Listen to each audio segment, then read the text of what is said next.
Ito nga bang Converge Fiber XS ay ready na makipag-trade dito sa Terra Firma Jeep?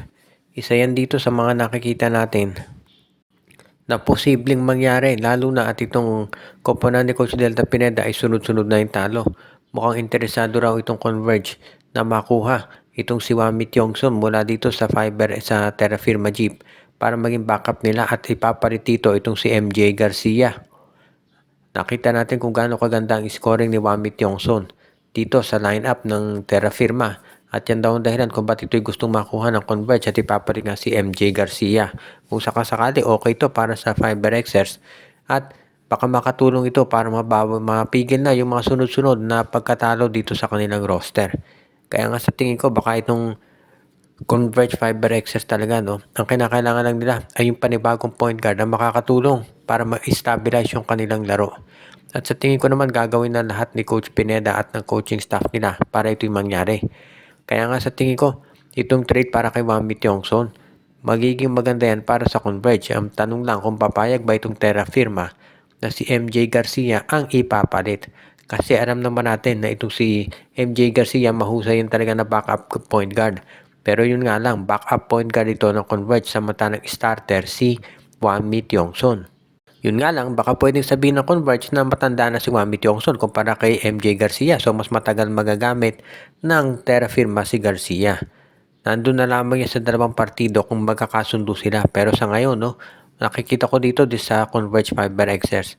Dito talaga natin masusubukan kung ano talaga yung plano ng management sa kanilang lineup. Hindi madali talaga.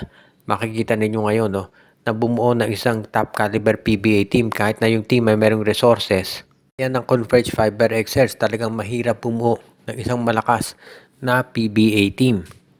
Napag-uusapan yung malakas itong Magnolia Hotshots daw ngayon ay kausap na itong Phoenix Fuel Masters dahil itong Phoenix sumadsad din sa talo sa kamay ng Blackwater Bossing. Kaya daw ngayon itong Magnolia Hotshots ay ready na nakausapin itong Fuel Masters para sa isang posibleng transaction kung saan makukuha ng Magnolia si Tyler Tio.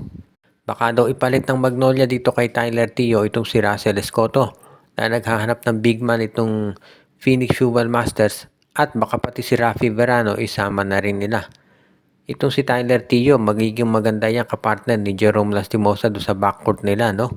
Medyo veterano na rin to si Tyler Tio at alam natin isa yun dito sa mga PBA players na pinakamataas ang basketball IQ. Kaya pwede talaga yan na maisama dito sa roster ni Coach Tenorio. At kapag yan ay natuloy, masasabi talaga natin na magiging maganda to para dito sa Fuel Masters.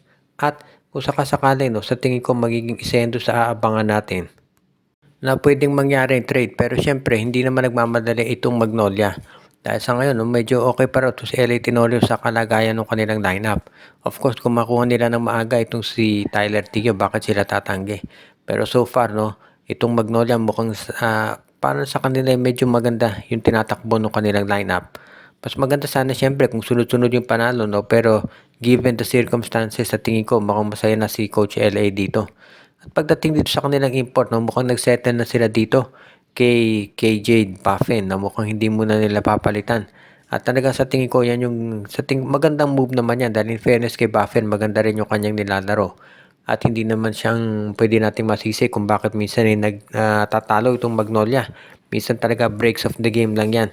Kaya nga sa tingin ko, mukhang hindi napapalitan nito si KJ Buffin nitong Magnolia Hotshots.